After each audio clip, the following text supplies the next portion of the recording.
Përshëndetje miq. Mirë se erdhët në një tjetër rrëfim emocionues dhe plot ngjarje të papritura. Sot do t'ju tregojmë një histori që prek temën e dashurisë së fshehtë, tradhtisë dhe zgjedhjeve të vështira, që mund të ndryshojnë rrjedhën e jetës së një personi. Bëhet fjalë për një grua e martuar prej 2 vitesh, e cila, mes 2 botëve të ndryshme, gjen veten të përfshirë në një lidhje të fshehtë me një polic. Një vendim i nxituar, një ndjenjë e papërmbajtshme dhe një sekret që kërcënon të zbulohet në çdo moment. Gruaja dhe jeta e saj e qetë. Arta ishte një vajzë 27 vjeçare, e martuar prej 2 vitesh me Erionin, një djalë të qetë, punëtor dhe gjithmonë të përkushtuar ndaj familjes. Ata jetonin në një apartament të vogël në qytet, ku jeta e përditshme duke e zakonshme, pa drama dhe pa bujë. Për shumicën e njerëzve që i shihnin nga jashtë, Arta dhe Erioni ishin një çift shembullor. Ai punonte në një firmë ndërtimi dhe shpesh kthehej vonë, i lodhur, por gjithsesi përpiqej të kalonte kohë me gruan e tij. Por, brenda shpirtit të Artës, diçka mungonte. Ajo ndjente se dashuria e tyre, edhe pse e sinqert, nuk kishte më zjarrin e ditëve të para. Mbrëmjet shpesh i kalonin duke parë televizor, me biseda të shkurtra për punën dhe shpenzimet. Arta, një grua e ndjeshme dhe e etur për vëmendje, kishte filluar të ndjente një boshllëk të madh. Nuk ishte se ajo nuk e donte Erionin, por ndjehej sikur diçka brenda saj po shuhej ngadalë. Një ditë, teksa kthehej nga puna, Arta u ndal përballë një komisariati policie. Një makinë ishte parkuar gabim dhe një polic po i vendoste gjobën. Për habi, ai nuk ishte i ashpër, përkundrazi, qeshte me qytetarët që përpiqeshin ta bindnin. Ishte një burr rreth të 30-tave, me trup të fortë dhe sy të kaltër që binin menjëherë në sy. Ajo nuk mundi të mos e vështronte për disa sekonda më tepër se ç'duhet. Polici, sikur ta kishte ndjer, ia ktheu vështrimin dhe buzëqeshi. Ishte një buzëqeshje e ngrohtë, jo thjesht formale. Zemra e Artës rahu më shpejt, por ajo uli syt dhe vazhdoi rrugën. Nuk e dinte pse, por fytyra e atij polici i mbeti në mendje gjatë gjithë mbrëmjes. Takimi i rastësishëm. Ditët kaluan dhe Arta nuk e mendoi më atë ngjarje, derisa një mëngjes të hënë, kur po nxitonte për në punë, i duhej të kalonte pranë komisariatit. Atje, përsëri, pa të njëjtin polic. Këtë herë, ai po ndihmonte një zonjë të moshuar të kalonte rrugën. Arta, pa e kuptuar, ndaloi për një çast. Polici, duke parë se ajo po shihte, i dha një përshëndetje të lehtë me kokë. Ajo u hutua dhe ju përgjigj me një buzëqeshje të shpejtë. Më pas, e turpëruar, vazhdoi rrugën. Në ditët që pasuan, ajo filloi ta takonte shpesh. Herë shihte duke patrulluar, herë në një kafene pranë, gjithmonë me atë qëndrimin e sigurt dhe me buzëqeshjen e tij të butë. Një pasdite, teksa priste autobusin, ai ju afrua. "Më falni," tha me një zë të qetë. "Ju kam parë disa herë duke kaluar këtej. Jeni gjithmonë kaq me nxitim." Arta u skuq me një herë.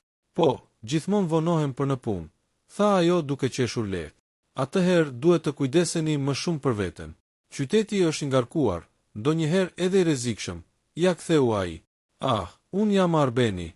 "Arta," tha ajo, duke ja shtrënguar dorën. Ishte një shtrëngim i thjeshtë, por në atë moment ajo ndjeu diçka të çuditshme. Një ngrohtësi që nuk e kishte përjetuar prej kohësh. Nga ai moment, takimet e tyre u bën më të shpeshta. Fillimisht ishin biseda të shkurtra, si mes të njohurve të rastit. Pastaj, dalë ngadalë, nisën të flisnin më shumë. Për librat, për muzikën, për jetën. Arbeni ishte ndryshe nga burrat e tjerë që ajo njihte. Kishte humor, dinte të dëgjonte, dhe mbi të gjitha, i jepte asaj një ndjesë sigurie dhe vëmendjeje që nuk e ndjente më te bashkëshorti i saj. Një pasdite, pasi e shoqëroi deri afër shtëpisë, Arbeni e shikoi në sy dhe tha: "Nuk e di pse, por kam përshtypjen se ke shumë gjëra brenda vetes që nuk i tregon." Ajo u hutua. "Të gjithë kemi gjëra që nuk i them," ja ktheu me një buzëqeshje të zbetë. Por brenda saj, një zë i vogël filloi të fliste. "Ky njeri po të lexon ashtu si askush tjetër." Fillimi i tundimit. Ditët u kthyen në javë, dhe takimet e rastësishme filluan të mos ishin më rastësore. Arta shpesh gjente një arsye për të kaluar pranë komisariatit, ndërsa Arbeni, sikur ta kuptonte, e priste me një buzëqeshje. Një mbrëmje, kur Erioni ishte në një udhëtim pune, Arta vendosi të dilte për një kafe. Në mënyrë të çuditshme, Arbeni ishte aty. Ai e ftoi të ulej me të, dhe ajo nuk e refuzoi. Kafenja ishte pothuajse bosh, dhe muzika e lehtë krijonte një atmosferë intime. Biseduan për orë të tëra. Arta ndjeu se po I hapte zemrën një njeriu që mezi e njihte, por që dukej sikur e kuptonte më mirë se kushdo. Nuk më ndodh shpesh të ndihem kaq I afërt me dik, tha Arbeni, duke e parë drejt në sy. Arta uli syt. Zemra I rrihte fort. Ndoshta është thjesht rastësi, tha me zë të ulët. Arbeni I kapi dorën. Ishte një gest I thjesht, por për të, dukej si një rrymë elektrike që I përshkoi trupin. Për një moment, ajo donte ta tërhiqte dorën, por nuk e bëri. Në atë prekje të ndaluar ndjeu gjithë atë pasion e munguar që kërkonte prej kohësh. Ajo nuk e dinte nëse ishte e gatshme të shkelte betimin e martesës së saj, por ndjente qartë se po afrohej gjithnjë më shumë drejt një rruge të rrezikshme. Në mbrëmjen e asaj dite, teksa kthehej në shtëpi, Arta e ndjeu veten fajtore. Pa burrin e saj, foton e martesës mbi mur, kujtoi premtimet e dhëna, dhe sërish mendja ju kthye te Arbeni, sytë e tij të kaltër dhe buzëqeshja që e bënte të harronte gjithçka tjetër. Në atë moment, ajo e kuptoi. Tundimi kishte filluar dhe ishte e pamundur të kthehej pas. Pas takimit në kafe, mendimet e Artës nuk gjenin më qetësi. Çdo gjë I dukej ndryshe. Zëri I Arbenit I jehonte në vesh, buzëqeshja e tij I shfaqej para syve. Sa herë që burri I saj I fliste, ajo ndjente faj, por njëkohësisht edhe boshllëk. Një mbrëmje, ndërsa po shëtiste për të çliruar mendjen, e pa Arbenin tek mbështetej në makinën e patrullës. Ai buzëqeshi. Po ecën vetëm në këtë orë. E pyeti ai. Kisha nevojë të marr pak ajër, tha ajo, duke fshehur emocionin pas një buzëqeshje të zbet. Po të lejosh të shoqëroj pak, ja ktheu ai. Ata ecnin ngadalë nëpër rrugicat e qytetit. Biseda ishte e thjeshtë, por pranë tij Arta ndjente një ngrohtësi që e kishte humbur prej kohësh. Në një moment, kur rruga u bë më e qetë, Arbeni u ndal. Arta më fal që po ta them kaq hapur, por unë ndjej diçka për ty. Nuk është thjesht miqësi. Ajo u shtang. Arben, unë jam e martuar, pëshpëriti me zë të dridhur. E di, tha ai, duke u afruar. Por shiko sytë e tu kur flet me mua. Më thon më shumë se fjalët. Ajo ndjeu zemrën t'i rrihte fort. Një hap më afër, dhe frymarrja e tij u përzije me të sajen. Për një moment, koha u ndal. Buzët e tyre prekën njëra tjetrën lehtë, si një përqafim I shpejt dhe I ndaluar. Arta u tërhoq menjëherë, fytyra I digjte. Nuk duhet, tha ajo dhe u kthye me hapa të shpejt. Por, ndërsa largohej, një gjë ishte e qartë. Një kufi I madh sapo ishte thyer. Lufta me veten. Ditët që pasuan ishin të mbushura me ankth. Arta nuk arrinte të flinte natën. Në një anë, faji e përndiqte. Në anën tjetër, kujtimi I atij puthje të shkurtër I sillte një ndjenjë të ëmbël që nuk donte ta haronte. Një mbrëmje, Erioni po rinte në sallon duke parë lajmet. Arta, I tha ai, këtë fundjavë mendoj të shkojmë te prindërit e mi. Ka kohë që nuk I kemi vizituar. Ajo u shtir sikur po dëgjonte, por mendja I ishte tek Arbeni. Sa më shumë përpiqej ta largonte, aq më shumë ai e pushtonte. Në punë, kolegët e saj vunë re se ishte shpërqendruar. Ç'të ka zënë? E pyeti njëra. E ke kokën diku tjetër. Arta buzëqeshi e sikletosur. Jam thjesht e lodhur, tha, por në të vërtet, ajo po digjej nga brenda. Një ditë, teksa po pinte kafe vetëm, telefoni I saj tingëlloi. Ishte një mesazh nga një numër I panjohur. Sot pas dite, në të njëjtën kafene. Arbeni. Ajo e shtrëngoi telefonin fort. Zemra I rrihte si e çmendur. E dinte që nuk duhet të shkonte.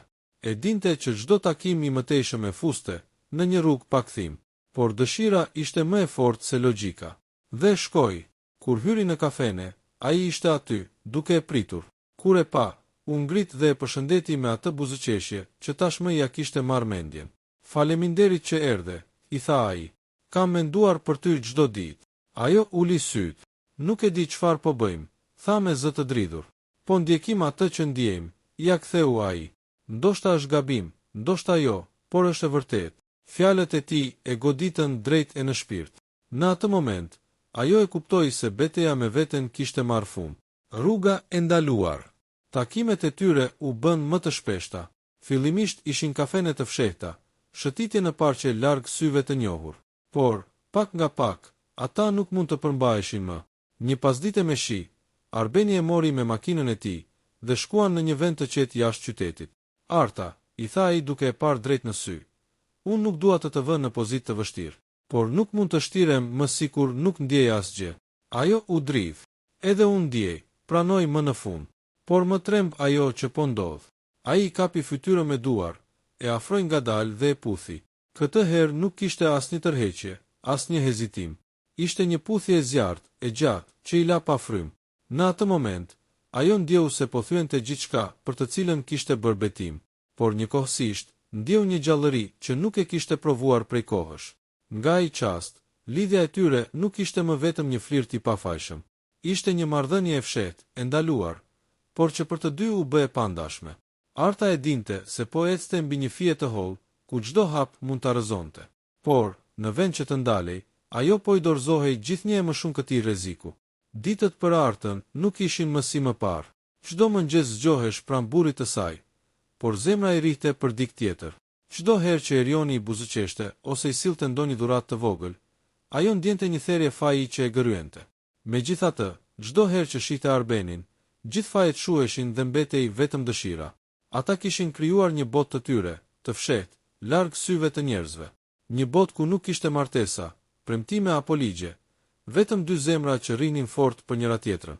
Një mbrëmje, ndërsa ishte ulur në kuzhinë, Erioni I tha: "Arta, kam vënë re që je e shpërqendruar këto kohë. Mos ndoshta ke ndonjë problem që nuk ma thua." Ajo u trondi. Zemra I ra në fund të barkut.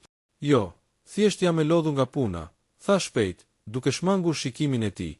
Ai e shikoi gjatë, por nuk foli më. Ky moment I la një ndjenjë të rëndë në shpirt. Për herë të parë, Arta e kuptoi se nuk ishte vetëm ajo që po vuante, edhe burri I saj kishte filluar të ndjente distancën mes tyre. Të fshehtat kanë këmbë të shpejta. Një pasdite, Arta dhe Arbeni ishin ulur në makinën e tij, në një vend të qetë pranë një kodre jashtë qytetit. Ishte momenti I tyre I zakonshëm I qetësisë. Arbeni ja mbante dorën, dhe ajo ndjente një siguri që nuk donte ta humbiste. "Do vi një ditë që kjo do të zbulohet," tha Arta me një ton të shqetësuar. "Çdo sekret del në dritë. Nëse vërtet do të më kesh pranë, nuk më intereson asgjë tjetër," ja ktheu Arbeni. "Për ty jam gati të përballoj gjithçka." Fjalët e tij e bënin të dridhej. Ishin të ëmbla, por edhe të rrezikshme. Ndërkohë, një grua që jetonte në të njëjtën pallat me Artën e pa një ditë, duke hipur në makinën e Arbenit. Nuk I tha gjë, por e ruajti në mendje. Në lagje, thashethemet qarkullonin shpejt, dhe mjaftonte një fjalë që gjithçka të përhapej si zjarr. Një tjetër rrezik I madh ishte vetë telefoni I Artës. Shpesh I vinin mesazhe nga Arbeni, dhe ajo jetonte me frikën se mos një ditë Erioni do t'i shihte. Çdo tingull mesazhi e bënte të dridhej. Një mbrëmje, ndërsa ishin shtrirë në shtrat, telefoni I saj tingëlloi. Erioni ishte pranë, dhe ajo u ngrit menjëherë. "Është kolegia," tha me shpejtësi. "Ka një problem në punë." Ai nuk tha gjë, por sytë e tij tregonin se dyshimi kishte filluar të mbillej. Hija e rrezikut. Arta dhe Arbeni, pavarësisht rrezikut, nuk po I ndalonin takimet. Në fakt, sa më I madh bëhej frika, aq më e fortë ishte dëshira e tyre për njëri tjetrin. Ishte sikur ndalesa u ashtonte pasionin. Një natë, pasi kaluan disa orë bashk, Arta u kthye vonë në shtëpi. Burri I saj ishte ulur në sallon, pa televizor, vetëm duke e pritur. "Pse u vonove kaq?" e pyeti me një ton të qetë, por të ftohtë. "U ndalova me koleget pas pune," tha ajo, duke shmangur shikimin. Ai e pa drejt në sy. "Shpresoj që të mos më fshesh diçka, Arta." "Unë të besoj, por e di që ndonjëherë besimi mund të thyhet." Këto fjalë I ranë si që kanë mbi shpirt. Ajo u fut në dhomë, por nuk arriti të qetësohej. Ishte e qartë se Erioni kishte filluar të dyshonte. Një hap I gabuar, dhe gjithçka do të dilte në shesh. Nga ana tjetër, Arbeni ishte gjithnjë më I vendosur. "Nuk dua më të fsheh," I tha asaj në një takim tjetër. "Dua të jesh me mua hapur, pa frikë." Arta e ndjeu veten të shtrënguar mes dy botëve. Një martese që po I rrëzohej nga duart, dhe një dashurie të ndaluar që e bënte të ndjehej gjallë. Në horizont po afrohej një stuhi, dhe ajo e dinte që nuk mund të mbetej gjatë mes dy botëve pa u rrëzuar. Dyshimi I merr formë. Erioni nuk ishte budalla. Ai e njihte gruan e tij, çdo lëvizje dhe çdo shikim. Për javësh kishte vënë re ndryshimin. Buzëqeshje të fshehta, vonesa pa arsye, shpërqendrim në biseda. Ai nuk kishte prova, por zemra I thoshte se diçka nuk shkonte. Një natë, pasi Arta ra në gjumë, ai mori telefonin e saj nga komodina. E dinte që ishte gabim, por ndjente se duhej ta bënte. E hapi me kujdes, por çdo bisedë duke e fshirë. Gjurmë nuk kishte, vetëm disa numra të panjohur. Njëri prej tyre, për habi, ishte regjistruar thjesht si A. Erioni nuk foli, vendosi ta mbante veten nën kontroll, por nga ai moment, çdo vonesë e Artës do të ishte nën lupën e tij. Takimi i rrezikshëm. Arta dhe Arbeni nuk e ndalonin dot më veten. Takoheshin gjithnjë më shpesh, me një pasion që rritej sa herë që rreziku afrohej. Një pasdite, ata u takuan në një motel të vogël në periferi të qytetit. Ishte hera e parë që guxonin të shkonin aq larg. Zemra e Artës rrihte fort, por dëshira ishte më e madhe se frika. Pas disa orësh bashk, ndërsa po vishej, ajo tha me zë të dridhur: "Kjo është e rrezikshme, Arben. Nuk mund të vazhdojmë kështu përgjithmonë." Ai ju afrua dhe i vuri duart mbi fytyrë. "Për mua, ti je gjithçka. Po të kërkoj vetëm një gjë, mos u kthe kurrë pas." Por ajo nuk mund t'i jepte një premtim të tillë. Jeta e saj ishte ende lidhur me Erionin, dhe çdo hap i gabuar mund të shpërthente si një bombë. Ajo nuk e dinte se atë ditë, një njohur i Erionit i kishte parë duke hyrë në motel. Një telefonat e shkurtër mjaftoi për t'ia ndezur dyshimet burrit të saj si zjarr në kasht. Atë mbrëmje, kur Arta u kthye në shtëpi, Erioni e priste i ulur në sallon. Sytë e tij nuk ishin si zakonisht, ishin të ftohtë, të akull. "Ku ishe?" e pyeti me një zë të rëndë. Ajo u hutua. "Te kolegja ime," tha me njëherë, duke shmangur shikimin. Ai u ngrit në këmbë, i afrua dhe ja hodhi telefonin mbi tavolinë. "Mos më gënje, Arta. E di që sot nuk ishe me koleget." Ajo ngriti syt, fytyra i u bë e bardhë. "Çfarë do të thuash?" "Do të them që po më traton. Dhe më ke marrë për budalla," tha ai me një ton që përziente dhimbjen dhe zemërimin. "Të kam dashur, të kam besuar, dhe ti më ke shkelur mbi fytyrë." Lotët i mbushën sytë e saj. "Erion, të lutem, nuk është ashtu si mendon." Ai e ndërpreu. "Atëherë më thuaj të vërtetën. Kush është ai? Kush është burri me të cilin po më bën qesharak para gjithë botës?" Ajo u dridh. Goja nuk i hapeshte. Heshtja e saj foli më shumë se çdo fjalë. Erioni e pa drejt në sy, i thyer por i vendosur. "Nëse e pranon tani, ndoshta mund të gjej forcë të falë, por nëse vazhdon të më gënjesh, gjithçka mbaron këtu." Arta e ndjeu se ishte në buzë të humnerës. Një hap i gabuar dhe martesa e saj do të shembej përfundimisht. E vërteta që shpërthen. Arta nuk e përballonte më heshtjen. Lotët i rridhnin faqeve, ndërsa përpiqej të fliste. "Është e vërtet," tha më në fund me një zë që mezi dëgjohej. "Kam gabuar, Erion. Nuk e di si ndodhi, u ndjeva bosh, e harruar, dhe ai më dha atë që unë nuk po e gjeja këtu." Fjalët i dolën si thika që shponin zemrën e burrit. Ai u mbështet pas murit, sikur humbi forcat. "Kush është?" pyeti me një ton të prerë. "Dua të di kush është burri që më ka marrë gruan." Arta u drodh. E dinte që po ta thoshte emrin, gjithçka do të shpërthente. Por ai insistoi. "Është Arbeni," tha më në fund, duke e ulur kokën. "Një polic." Emri ra në dhomë si një bombë. Erioni u ngrit, syti ishin mbushur me zjarr. "Një polic," pëshpëriti me përçmim. "Pra, jo vetëm që më tradhtove, por edhe me dikë që shfaqet para gjithë qytetit." Ai mori gjaketën dhe u nis drejt derës. "Ku po shkon?" pyeti ajo, duke qarë. "Do t'i tregoj atij burrit se çfarë do të thotë të prekësh atë që është e imja."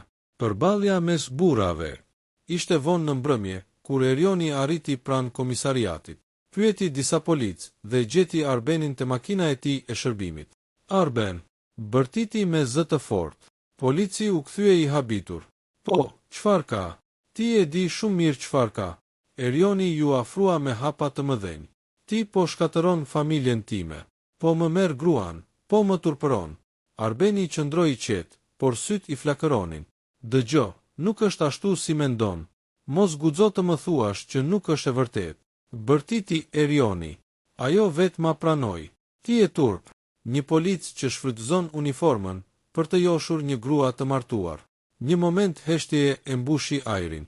Arbeni shtrëngoi grushtet, por nuk foli. Ai nuk ishte tipi që të përplasej fizikisht me burrin e Artës, por gjithçka brenda tij po zien. "Erion," tha më në fund, "ajo nuk është e lumtur me ty. Nuk është çështje force apo mashtrimi, është çështje zemre." Dhe zemra e saj erdhi tek unë. Këto fjalë ishin si benzin në zjarr. Erioni deshi ta godiste, por kolegët e Arbenit u futën mes tyre dhe i ndan. Kjo nuk ka përfunduar, tha Erioni, duke u larguar me zemër të thyer dhe duar që i dridheshin. Zemra e coptuar. Kur u kthye në shtëpi, Arta e priste e tmerruar. Erion, të lutem, më dëgjo. Ai ngriti dorën, jo për ta goditur, por për ta ndaluar. Mos thuaj asgjë. Të gjitha fjalët janë të kota. Ai u ul në divan dhe i mbuloi fytyrën me duar. Ajo ju afrua ngadalë. E di që kam bërë një gabim të madh, por të betohem që nuk do të ndodh më. Të lutem, mos më lër. Gabim, tha ai me një buzëqeshje të hidhur. Ky nuk është thjesht gabim, Arta.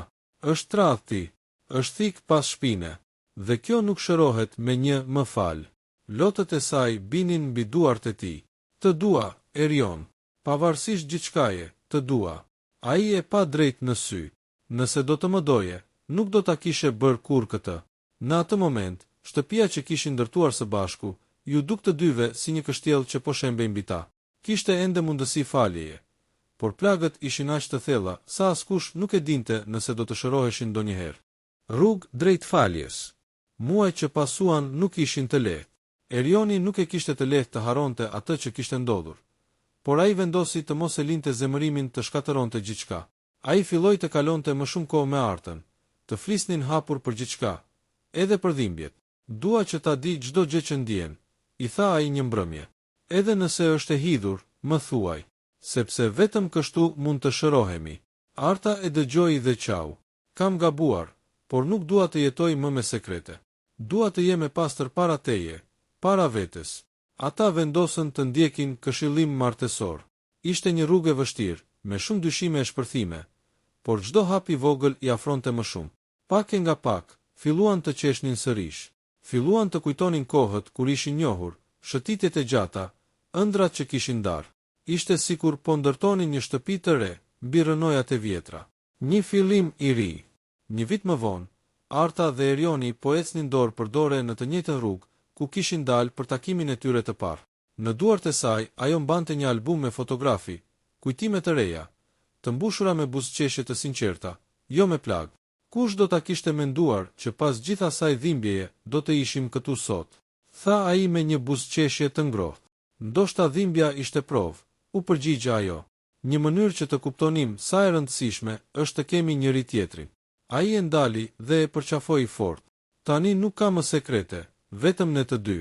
Dhe unë dua të filloj nga e para, me ty. Arta buzëqeshi, me lot gëzimi këtë herë. Për herë të parë, pas shumë kohësh, ajo ndjeu se zemra e saj ishte e qetë. Diku larg, Arbeni tashmë ishte zhdukur nga jeta e tyre, si një kujtim i turbull që kishte lënë pas një plag, por edhe një mësim të madh. Dashuria nuk mbahet me fshehtësi, por me besim dhe përkushtim të përditshëm. Dhe kështu, çifti që dikur u përball me tradhtin, vendosi të rindërtonte jetën e tyre, duke kthyer plagën në forcë dhe dhimbjen në një fillim të ri. Historia mbyllet me falje, shpresë dhe një dashuri që, megjithse e plagosur, ringjallet më e fortë.